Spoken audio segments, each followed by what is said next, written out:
Are you struggling with addiction? Most men are addicted to bad habits, whether it's playing video games, fapping, or using drugs.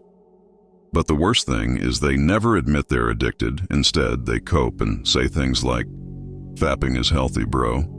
You should try it, or else you'll get testicular cancer." Or, "Video games are good for you. They improve concentration and teamwork, bro." How small and pathetic. The best men don't lie to themselves. They are brutally honest and admit their weaknesses, because the only way to overcome addictions is to keep things real. Now, maybe you've already tried to break your addictions. You've listened to some advice out there, but it just doesn't work, and you keep relapsing. Listen, overcoming your addiction is a beautiful thing, but most of the advice out there is pure garbage. It sounds good on paper, but it doesn't really work. This video is the only video you will ever need on the subject. We will go over 5 ways, plus a bonus trick, to quit any addiction. Watch it carefully to the end, and I guarantee it will help you tremendously. Number 1, cultivate hatred. Most people have a very limited understanding of how to break an addiction. They will tell you to set a date to quit your addiction or to distract yourself. Sure, this will work temporarily until the temptation catches up with you, and you relapse again, and again, and again. The first step to breaking an addiction isn't avoiding it. No. The first step is to cultivate a deep hatred of that activity. You heard that right? You start with hate. The people who tell you to use robotic and strict routines to overcome addictions don't really know what addictions are. They treat addictions like any other habit. Listen, addictions are powerful, emotionally driven habits. Loneliness, boredom, greed, sadness. All of these unresolved pain points lead to your addictions. We don't choose to be addicted. What we choose is to deny our pain. No one will tell you this, but the best way to fight your addictions is to cultivate the most powerful emotion against them: hate. The reason no one has ever told you this is for 2 reasons. The first is that society has a very basic understanding of emotions, let alone how to use them to your advantage.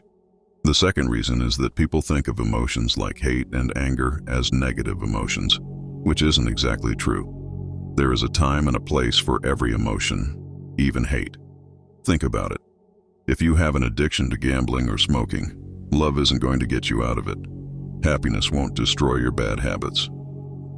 If you want to get rid of weeds in a garden, you have to kill the weeds. Similarly, to kill a bad habit, you need a strong destructive emotion: hate. Most people don't know how to use this powerful emotion, which is why you see them hating in YouTube comments. They waste their energy. True power comes from controlling your emotions and understanding when to use them to your advantage. And that's the first step in breaking any addiction. The way to do this is to think of the many bad consequences of your addiction and write them down. For example, if you are addicted to fapping, write down how fapping holds you back from your potential because it takes up your time and energy and makes you feel shameful. Write down how it makes you a pathetic father or husband and how it destroys your dopamine receptors. It makes you depressed and lowers your testosterone. These are just examples, but it's better that you go much darker than that. You see, by associating all these terrible things with your addiction, you turn your addiction into your enemy. And by reading them daily, you program your subconscious to resent those activities. That way, even when you're surprised by temptations, your subconscious is trained to fight against them. Before I get to the second way to break addictions, I want to remind you of something important. Every addiction is associated with a strong emotion. Loneliness could lead to fapping. Greed might lead to gambling. And, while hatred is an excellent way to fight these strong emotions and destroy your addictions, it doesn't get you to the root of the problem. You could destroy one addiction and later start a new one because you haven't solved the loneliness problem, for example. I advise you to use hate to deal with your addiction immediately, but also to come back later to understand why you had that addiction in the first place. Number 2, purpose. When a man lacks purpose, he distracts himself with pleasures. Naturally, he will start doing stupid things. it is only to be expected. But a man driven by a strong purpose can't waste time and energy on useless activities. Can you imagine a man like Elon Musk becoming an alcoholic? Or a UFC fighter on his way to the title, fapping 9 times a day? Of course not. Their purpose doesn't allow it. A man's desire to fulfill his purpose is 100 times stronger than his desire for meaningless distractions. Again, no one else is going to tell you that this is the way to deal with your addictions. They try to give you cheap tricks and routines to avoid your addictions, but it doesn't fix you at the core of your being. Now, the reason I didn't put purpose at number 1 is that it's easier to cultivate hatred towards your addiction than it is to find your purpose in life. It may take some time to figure out what your purpose is, but that doesn't make it any less effective than cultivating hate. Having a true purpose is one of the most effective and powerful ways to break addictions. Number 3, do nothing. We're programmed to seek pleasure the moment we're bored, or to work constantly, even on meaningless tasks. But when was the last time you did nothing? When I say do nothing, I'm not talking about stinking in your bed. I'm talking about deliberately not doing anything. Just sit. Most people develop addictions because they can't handle boredom or loneliness. So if you reprogram yourself to be okay while doing nothing, you are less likely to give in to addictions. Another thing you can do while doing nothing is to discover what your purpose in life is. I don't want to get too deep into that right now, because it's a different topic than quitting an addiction. But there is power in doing nothing. It helps you reduce anxiety, brings creativity to the surface, and boosts productivity. Number 4, fight dirty. When it's a battle between temptation and willpower, the odds are always on the side of temptation. A single moment of weakness is more than enough for temptation to defeat you. The key is to sabotage temptation before the battle even begins. Stop seeing your friends who smoke. Keep the junk food out of the house. Don't take your smartphone to bed with you. Turn off your internet connection if you have to. Whatever your addiction is, get as far away from it as possible. Listen, you have to make sacrifices in order to change. Don't fight temptation with willpower.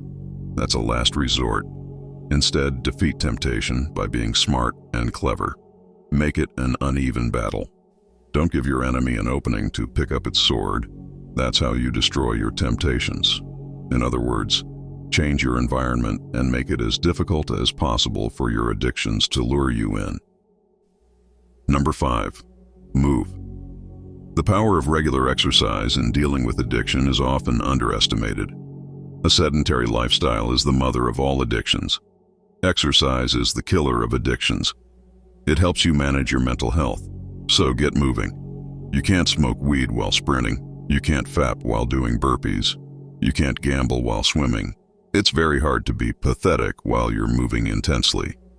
And here's the beauty of exercise. A good session releases natural chemicals in the brain called endorphins. And when you get those endorphins in a natural way, you are less likely to crave them in a cheap and artificial way afterwards, because you already got your feel-good high from exercising. Now comes the bonus trick. All addictions are haram. If you are Muslim, you already know it, but you need to understand it. Listen, the Creator forbids us to do certain things. He gave us everything we have and has the power to take it away anytime, without notice. He allows you to still be able to see while you visit certain websites. He lets your heart keep on beating while you gamble. He allows you to wake up when you fall asleep high on weed. How can you stand against him while you are living on the earth he has created, breathing his air and eating from his food? How can you follow the devil and his temptations while Allah is waiting for your repentance? Think about it. Pray your 5 prayers no matter what, and may He forgive us all. By the way, if you want to level up in life, show some love and hit the like and subscribe button. See you next time.